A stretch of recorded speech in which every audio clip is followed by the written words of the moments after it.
it comes. Oh my goodness.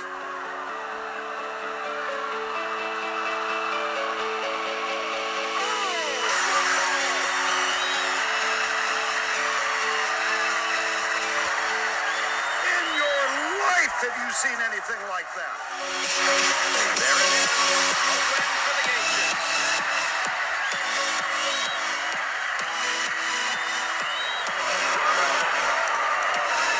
Is it his time? Hello and welcome back to another episode of the Putting It Straight podcast, the podcast where we talk about everything golf. I'm your host, Matthew Fieldsend, and as always, I've got Simon Dainter and Tom Palmer alongside me for this week. We're back. The Alice Band is back. Boys, how are we doing? Yeah, good, mate. Apart from the fact you didn't give us a wonderful co-host little announcement. Yeah, there was. Yeah, Oh my God. we need I more. forget that, like this Brilliant, modern wonderful generation of people, you just need constant. constant reassurance, don't you? That's what it is, We're mate. so insecure, Matt. We crave your approval. That's all we need from life is your approval, Matt. And you haven't given it to us this week, so we're off to a stinker. Okay, do you want me to just do a little recut of that? Look, lads, you are wonderful. My brilliant co-hosts. How's that? You Is that don't better? want to try and do it again, mate. It took you 8 takes last week. You nailed it first time this week. We don't want any more hiccups. So No, we'll it was, leave it was at 2 weeks ago, the 8 takes. I'm back on track now. That's Something about happened that week. I don't know what it was. I'm blaming you two, but we're moving on. It's all good. It's all good. How did we all enjoy the Masters? Another good tournament? Brilliant. Yeah, Yeah, it was really, good. really liked it. It was. There's just something about it, isn't there? There's just something about it. It's the best for me, probably over the Open. It's the best tournament to watch. Yeah, I think it is the best tournament to watch. Definitely. Yeah, I think like we touched on last week, I think it's probably the one golf event outside of the Ryder Cup that non-golfers are interested in watching. Yeah, my sure. girlfriend this week, she's been obsessed with the Masters. She's absolutely loved it. So it just goes to show, that the Masters does seem to attract a wider audience than other golf events. You've got a I do girlfriend? think we touched on it before we came on. Say that again. You got a girlfriend? Behave yourself, you. Let's keep it professional, boys. Let's keep it professional. sorry, Let's mate. let's keep it on golf, shall we? No, I was going to say, Tom, before we came on, we were talking about how it has felt a little bit different the last couple of Masters, even with DJ's win without the fans. And I know that you're not a fan when there's not really as many fans. Obviously, they had a few there this week, but not the levels that we'd expect. I just find it so much more like exciting when there's like tons of fans there and everyone. I don't know. It's almost like the players get more emotionally involved. Do you know what I mean? And it's more like, I don't know. I think it always like means more. And where it's like football matches without fans, it's almost like, yeah, obviously the Man City are going to win the league or whatever, but it's just different without fans there. It's almost like a training game. Do you know what I mean? I feel it's similar in golf. Like if there was tons of fans lined all the way down the fairways and stuff, would they be like almost performing better still? Do you know what I mean? And rather than just almost like giving up on the round of golf. Do you know what I mean? Like DJ for me, sort of this round of golf, he just didn't even look interested. Do you know what I mean? Once he wasn't probably going to win, he was just like. It's all a bit muted, isn't it? Without the fans, it just seems there's not that extra level. I think when the fans are there, then obviously players step it up as well. Exactly, yeah. Players at the very top have got that extra gear that they can go to, that they can harness when it really means something. And I think without the fans there, it doesn't mean as much. Obviously, the Masters is always going to mean a hell of a lot, but the fans do contribute a lot to it as well. Yeah, and I think there's been a few pros that have touched on it. I know Rory's talked a lot about it, struggling without the fans there. And I think for them playing at that level, they really feed off the energy of the crowd. And particularly when you're talking about the back nine on Sunday at the Masters, it's such an emotional, fueled kind of atmosphere. And you really see some players thrive in it and come through. and others really struggle. I think it's interesting looking at some of the players that have played well, maybe names that you would expect might have fallen away with the big crowds there. I mean, someone like a Will Zalatoris, now brilliant golfer, he's been playing brilliant all year, but in his first Masters, you would have expected him to have maybe been a little bit overwhelmed with the situation, particularly on Sunday. But he was incredible the way he handled it and played brilliant golf. And you just wonder if it would have been different with more fans. What do you think? I think, he's been caddying for Happy Gilmore for years, hasn't he? So he's got that under his belt. Those memes were just brilliant, weren't they? Absolutely quality. The fact that Adam Sandler for anybody that's well. not seen, for anybody that's not seen those memes on Twitter, he is the spitting image of Happy Gilmore's caddy, isn't he? Yeah, he looks exactly like him. Yeah, it's brilliant. Did you say Adam Sandler actually tweeted about it as well? Yeah. He tweeted about it saying something along the lines of, "Go on, Will or Mr. Zalatoris or something like that. Mr. Gilmore is very proud of you." It was absolutely brilliant. But yeah, all like joking aside, for him to go to his first Masters and perform the way he did, crowds or no crowds, on that course, which we knew was a bit spicy. There's been some seriously high scores on there. It was playing tough. For him to play as well as he did is very, very impressive. I just think as well, like touching back, obviously, we spoke about like Spieth putting it into the water. I think without fans there, I don't think he would have done that. Do you know what I mean? Without that situation, all the fans around him. And I think if there wasn't any fans there, he wouldn't have put it in the water. Do you know what I mean? He wouldn't have had that, do you know what I mean, moment of madness sort of thing. I don't know, I just think that without that, he would have probably gone on and won that tournament. If there's a lot more pressure, isn't there? There is a lot more pressure with the fans. Yeah, for sure. Yeah, it's definitely, it feels like a more relaxed atmosphere. It doesn't feel as hostile and kind of intimidating at that point, particularly around Amen Corner with all those massive crowds that are normally by the 11th fairway and 12th tee. You would kind of expect it to make a difference, but it's interesting. You just said then, Simon, about the golf course playing tough. It was a big talking point this week because, so obviously last year when DJ shot 20 under par, it kind of seemed like Augusta National didn't like that. So we saw a very different Augusta National this time around. It played really firm, really fast. The greens were much more dried out than they have been. Definitely. So the targets were a hell of a lot smaller. So there was a real premium on the second shot placement, finding the right part of the green. And we saw some players deal with that really well. People like Mark Leishman, who typically likes those firm, fast golf courses, played really well over the first 3 days. And then you've got people like Rory, DJ, Brooks, who really struggle with it. And again, Tom, we talked about Rory before coming on this. Yeah. Obviously, we know that he's going through a bit of a change right now. He's brought Pete Cowan onto the team. But probably this tournament just came too early for him, do you think?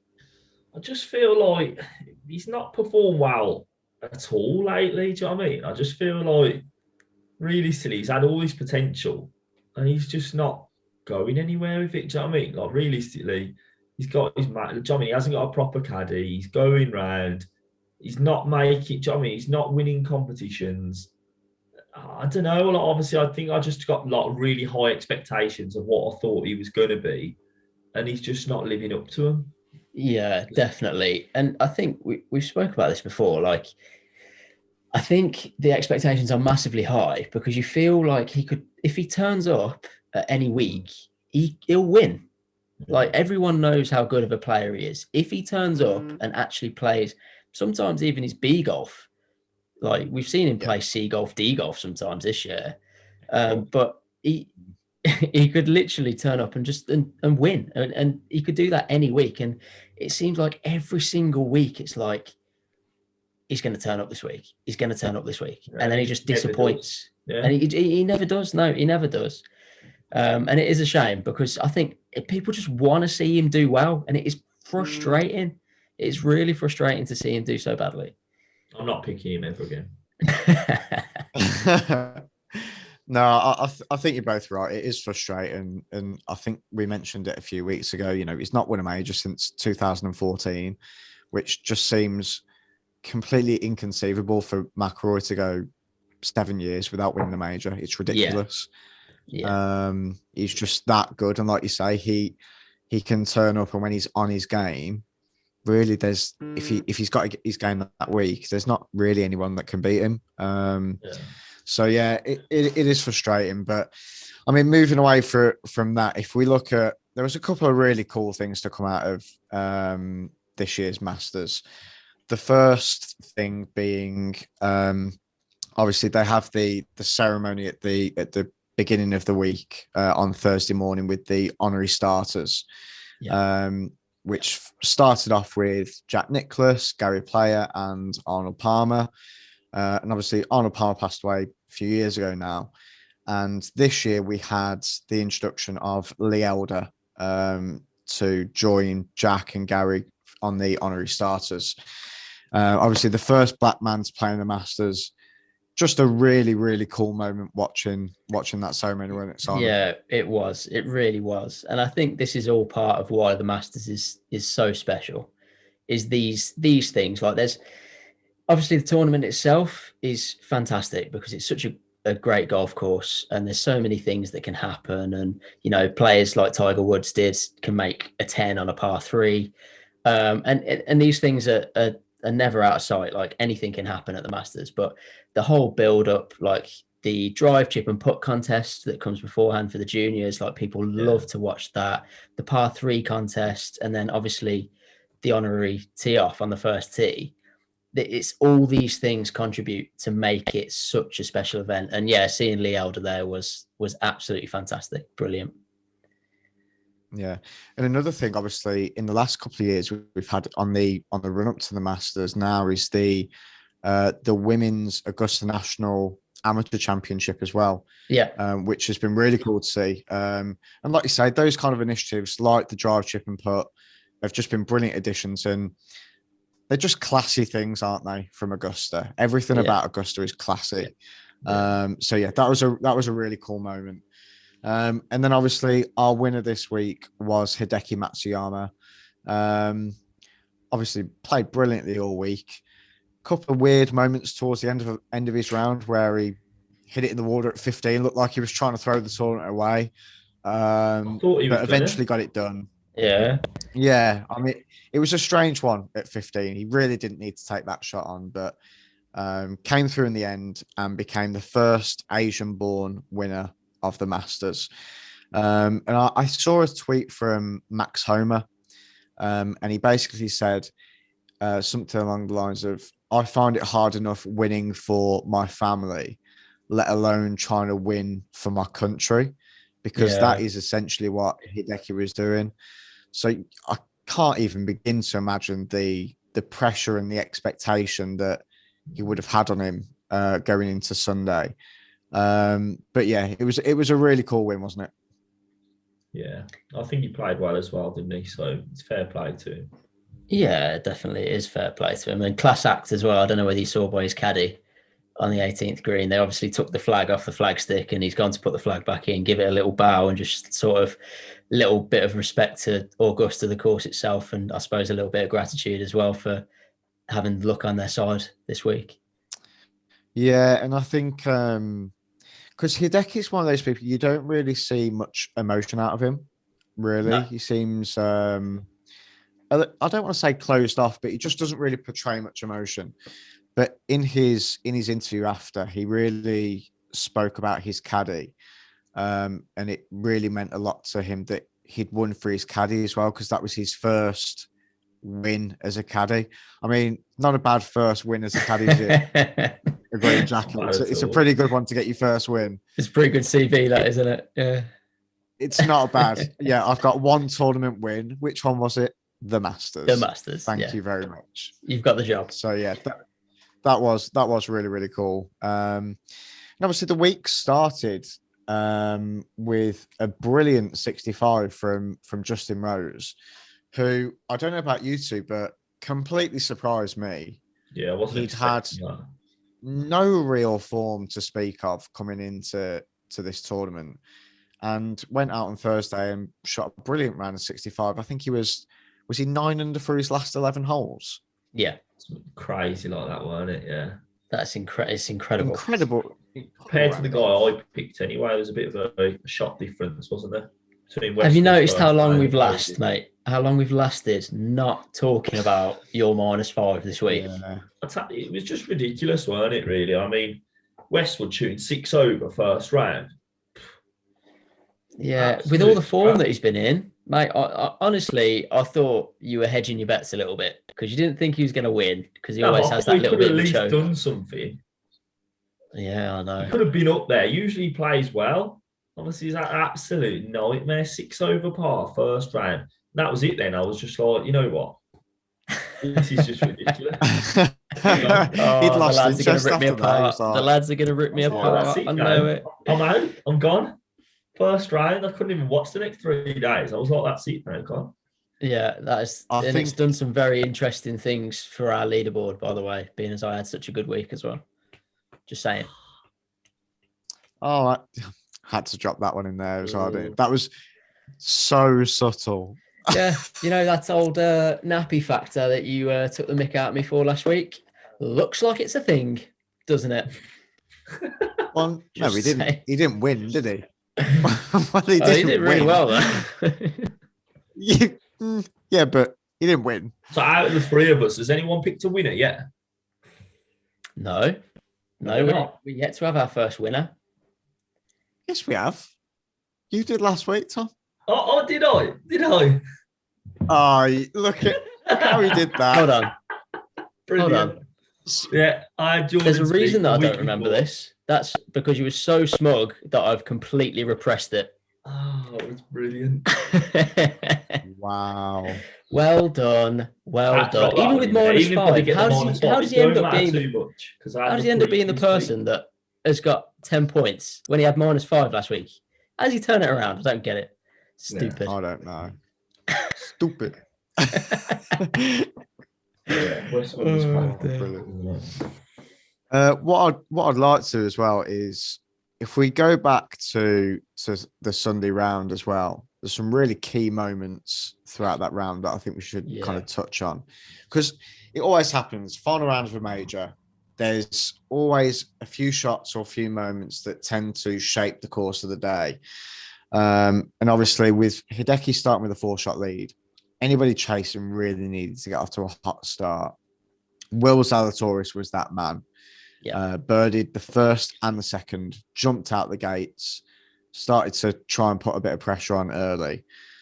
And then he missed a couple of key putts in the middle of his front 9 there, which just meant that Hideki was able to make a couple of birdies himself and stretch the lead out again.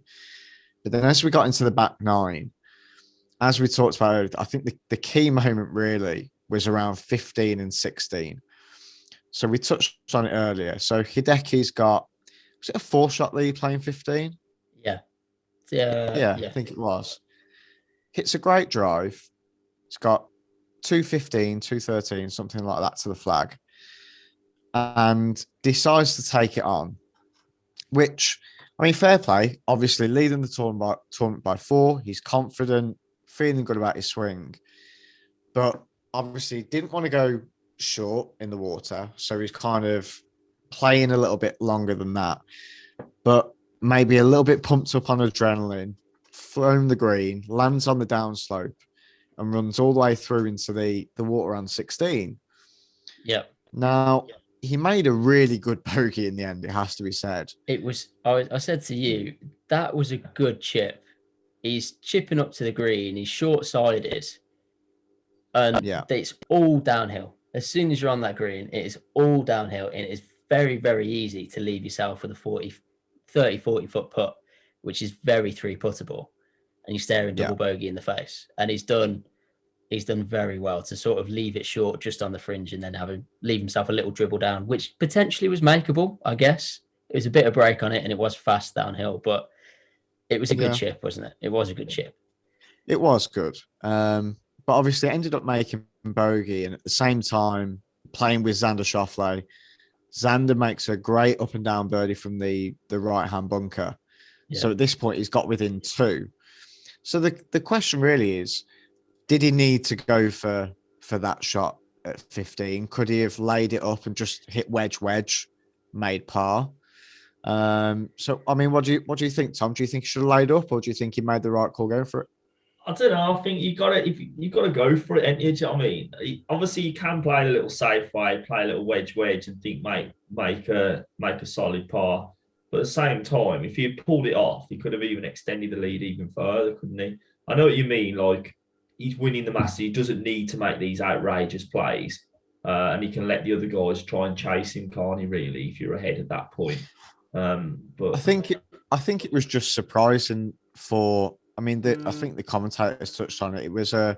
It felt like a shot that he didn't necessarily need to take on. Yeah.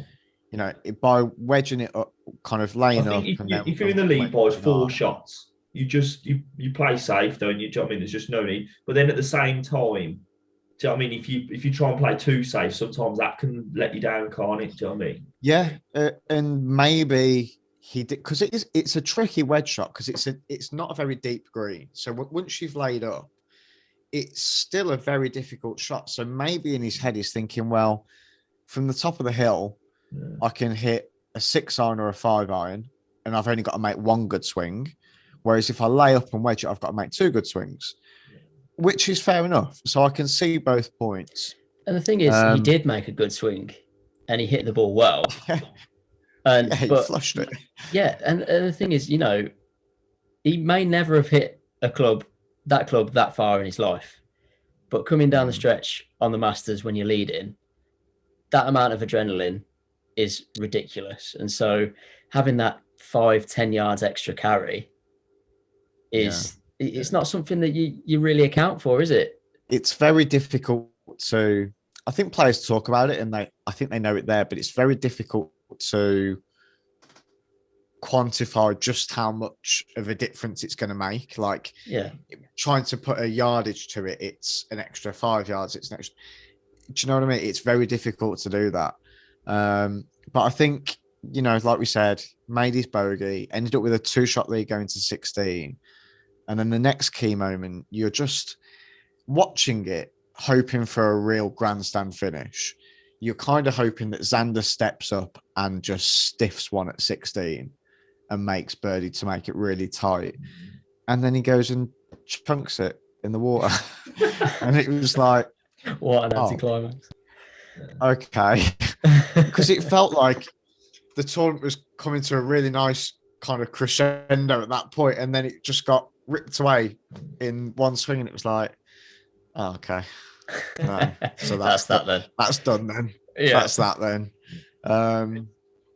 He lost a lot of money. Obviously, he lost a lot of money as well on that, that triple bogey. Yeah, what was that stat you said earlier? How much did he lose? $575,000. Imagine that. But that's the difference between solo second and tied third. Oh, that's brutal. I know. For one, I mean, to be fair, at that level, I don't think the money really matters too much to them. At that level, they're all about money. Yeah, they're all about winning, but it's still a lot of money. Yeah. It is still a lot of money. Makes my eyes water. It's just unfathomable how you $575,000 just thrown away. We ain't gonna make that in our lifetime. He's lost it in one shot. It's horrible to even think about. No, let's move on. Simon, you've got a swing review this week, haven't you? I certainly have. I'll go through the scores quickly though. Just so we can see. So no winners this week. He came out of left field a little bit. Hideki did. But we've had a few good ones. I obviously had a fantastic week this week with John Rahm and the old nappy factor coming in clutch. So I You had weren't the 8 only one, were you? points. No, I wasn't the only one. Carly Lewis picked John Rahm as well as John Till. And then we had Liz Mallet pick Xander Schauffele, and Tim Hodson picked Will Zalatoris. So he got 8 points as well. So those were the top scorers this week. In terms of the leaderboard, Andrew Cameron got 4 points this week, so he's on 31. Tim Hodson shot right up there with his 8 points for having Will Zalatoris. He's on 31 as well. They're both tied first. Lewis Sand, Julie Deakin is in third, and then Lewis Sands in fourth. In terms of our leaderboard now, I'm catching you right up, Matt. So you're on 23 points. Okay. I am a mere 2 points behind on 21. And I can't see Tom's name, so it must be quite far down the leaderboard now. Keep going. But we'll just leave that. Yeah. No, Tom is on. Hold on, let me just scroll. 12 points. It was that -5 from Westwood's. I love the fact that you had to scroll to get to his name. It was quite a long scroll to get to your name. Don't worry, boys. Don't worry. And you know what? The most notable thing is that Ryan Brooks finally is not in last place anymore. He got 4 points this week. And he is now sitting second from last. So big win there for Ryan. Congratulations, mate. Well done. I feel like we just need just a small little applause for him, just to make just a little. I don't know, mate. It's actually another one of the Brooks. It's Andy Brooks who's now sitting in last place. So yeah, they've had a good run of form in the family. but yeah, so he's had a big win this week. Anyway, like you say, so we've got a swing review this week. So thank you very much to Tim Hodson, who sent in his swing this week. Very, very good swing again. Good player, can hit the ball well. This one, I think we all agreed, he swings a lot like Joaquin Niemann. So there is a lot of bits about his swing that I'll get into. Yeah, very Joaquin. A lot of things about his swing that I'll get into, which is similar to Joaquin Niemann. Okay. So I've just set him up here. Drawn a couple of lines on there just to point out a couple of bits that go on in his swing. So just in his setup, you'll notice that his arms are actually quite stretched out in front of him. And because of that, he basically has to compensate in his swing. I'd like to see his arms hanging under himself a little bit more. Oh, sorry, that skipped ahead then. So if we take him away, because his hands are a little bit out, his hand path isn't actually too bad, but that club whips inside quite early, just because of his arms basically stretched towards the ball. As he takes it back, that club shaft gets into a shallower position than we'd like. We like to see it pointing at ball line. But again, that could be something to do with the setup. He compensates for it very, very well, though. So as he gets in, you can start to see now he's already losing a little bit of height as he swings back. And you can see from the backswing, he's got a very, very strong grip. So we can see this basically by looking at that club face in comparison to his left wrist. So the left wrist is in control of the club face, essentially. So if you've got a neutral grip, that club face will match the left wrist. And we can see that club face is pointing up towards the sky while his left wrist is very, very straight. So that strong grip causes a couple of things. So as he comes down, he does a very, very, very good job of shallowing that club out. So his right arm gets external, turns externally and gets in front of his seam line there, which helps shallow that club out. And you can see he's started to lose a little bit more height again. So he's getting lower and lower. This is part of the compensation I'm talking about from the setup. We can see here he's got an unbelievable amount of flexibility in those wrists. To get into that position and to maintain that amount of lag. And from here, he rotates all the way around. And he has got a brilliant, brilliant amount of rotation. So this is all to try to help him control that club face. And now here he starts to have a little bit of secondary tilt. So that means tilting away from the target in order to control that strong grip. Okay, so he's tilting away, and that basically gets his hands to go forward, and that controls that club face. Okay, so more rotation, tilting away from the target to control that strong grip. As he comes through, He gets into a great impact position. He's lost a lot of height at this point, and he has a little bit of a toe strike. So we see that club deflect slightly. So that potentially changes the way that the club actually releases through the ball, which would have been nice to see if he'd middled it. But we can see that club starting to twist because he's caught it out of the toe a fraction. But from here, everything stays passive. He's rotated a lot. He's tilted away from the target a lot. He's lost a lot of height potentially because of that setup. And then as he comes through, he has a full release and gets into a very, very balanced position at the end. So good swing, very, very good player. You can see the amount of spine tilt that he's got there at the end. Stays in his spine inclination very, very well. And then gets into a great position at the end with that full release. Very, very good swing. I'll tell you what. Jesus You don't get swing reviews like that on Sky Sports, do you? Hey? The 10-minute swing review, eh? I tell you what, you got everything You don't there. get that from Simon Holmes in the studio on Sky, do you? He tries his best in the old Simon Holmes, but I'm coming for his job. I'm getting myself on Sky. Gunning for me that and Matt, job, aren't you? We've been for a run and come back by the time you finish that swing review. Flipping heck. That was surgical.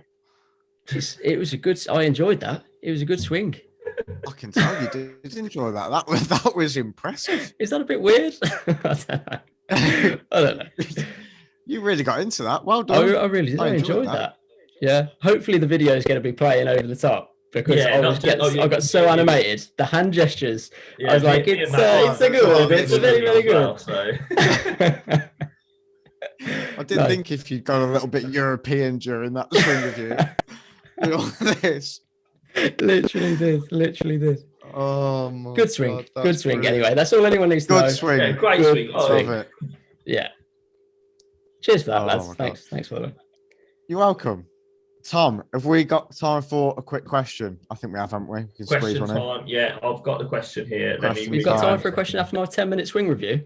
Oh, yeah, it ain't going to be that long. This question is a quick fire question. It's not about Quick I don't answer. think I've got much time left, but this is from Paul Chetwin, and he said, "What training aids would you recommend?" Right, so over to Matt first because I know he's got his own little go-to training aid. Yeah, there's a couple that I like. I don't use a huge amount of training aids when I'm teaching. I don't like too much of that input, but there are a couple that I really, really like. First one is the tour rotation stick, also known as TRS. Really good for encouraging people to get the rotation in the downswing, get themselves opening up. Brilliant for that. And then from a putting point of view, which I mean, I'm big into my putting. I love that kind of coaching. Anything from Visio putting, which is like the Phil Kenyon stuff. They've got a wide variety of start line stuff, mirrors, gates, lasers, all that kind of stuff. All of the Visio stuff is just brilliant. This was a quick fire question, just putting it out there. Obviously, we were just after a training aid. I kept that under 60 seconds, didn't I? I promise I will not do a 10-minute training aid review. All right, I promise. come on, Si. Come on, hit us up with a quick one. Like one of my favourites that I actually discovered during lockdown is the put out stuff. So again, like Matt, the putting stuff. So if people haven't seen it, it's essentially like a putting mat that you get with alignment lines on it. And then you get like a ramp that's got a golf ball sized hole in it. And if you essentially hit a putt, perfect line, perfect pace, the ball goes up the ramp and stops in the hole. So not only is it good for training line, but it's good for training pace as well and really getting that feel for the perfect pace to put a putt in. So that's one of my favourites. Nice brilliant, and quick, Si. nice and short. Over to you, Tom. For me, I'd just say I quite like Impact Bag. I think the Impact Bag is really solid. That's so old school. That is very old school. But at the same time, it's brilliant. You can check the club face. You can make sure your body's in the right position. I think it's just so important, obviously, to be able to check what's going on in the swing. Yeah, it's good for speed as well, isn't it? Just having something that you can just feel like you absolutely leather. Power into the shot, doesn't it? Yeah, for sure. Yeah, definitely. Good Stuff. stuff. I like it. I feel like we kept that pretty quick. I'm happy with that. Well, me and Tom Right, did. before we go then, says you with your 10 minutes swing review. Quick Rich. Oh, sorry. I had to do it. Yeah, I had to say something. Dear me. Right, last thing then before we go, predictions for this week.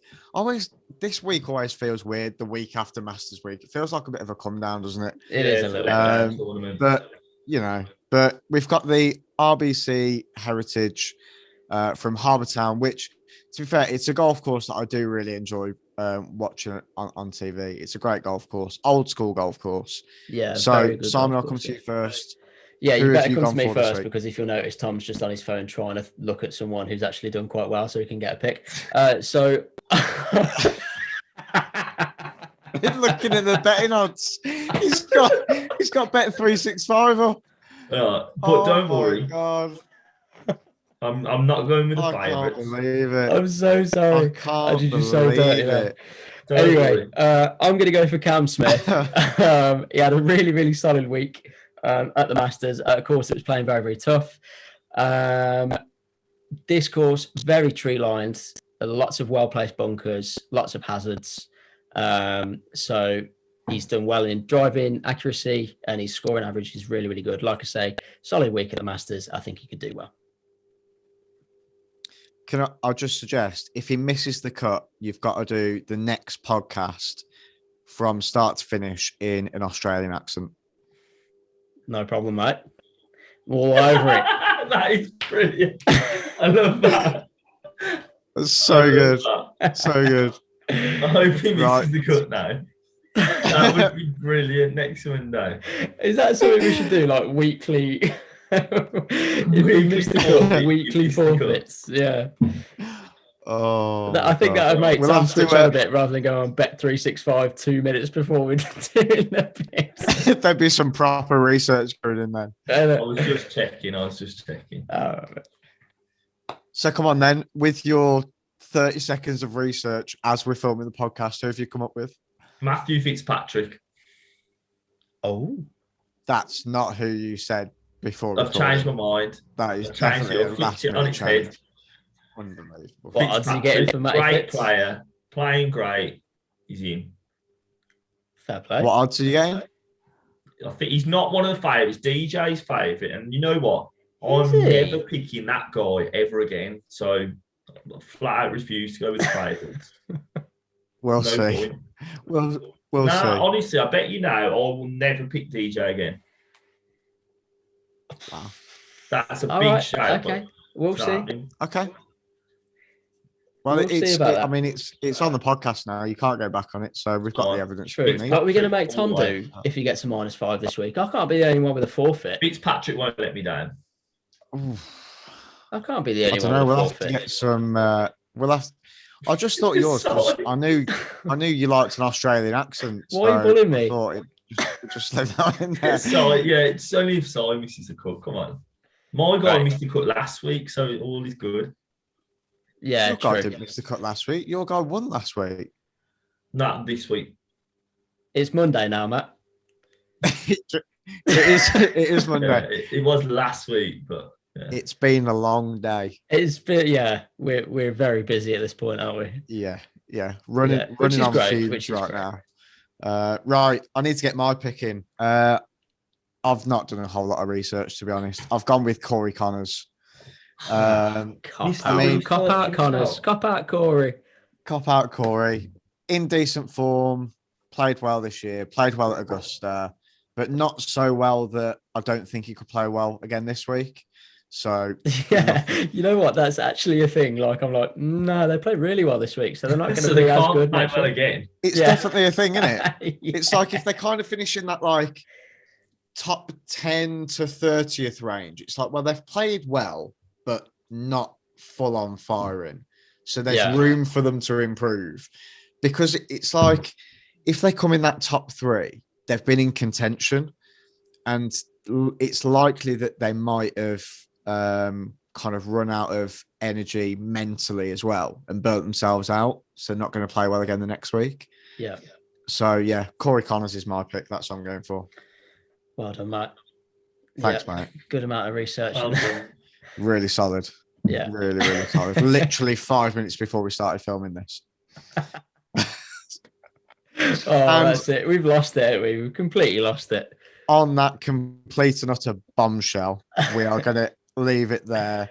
As we say every week, you can find us on Instagram and Twitter. Search for the handle at Put It Straight. And of course, if you've enjoyed the video, give it a like and hit that subscribe button below.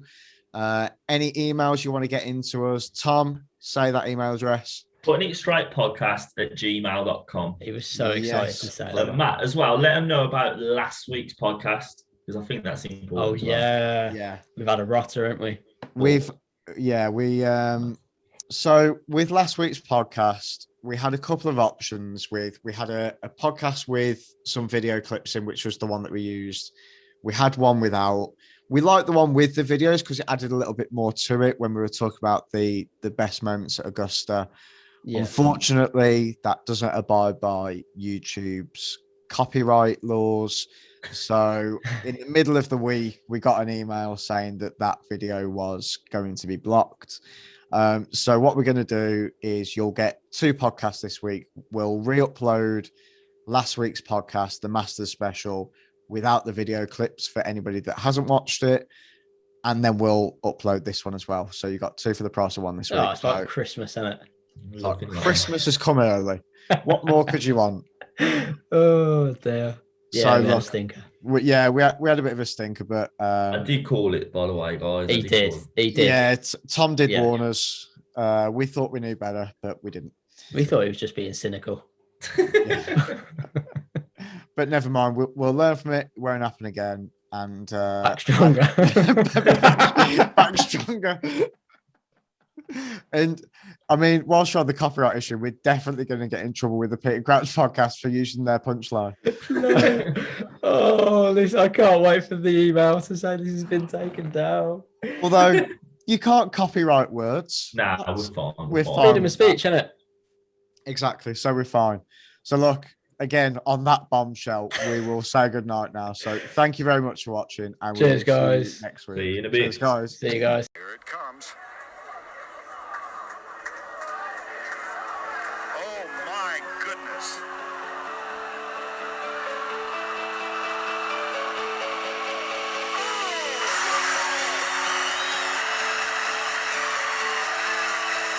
In your life have you seen anything like that?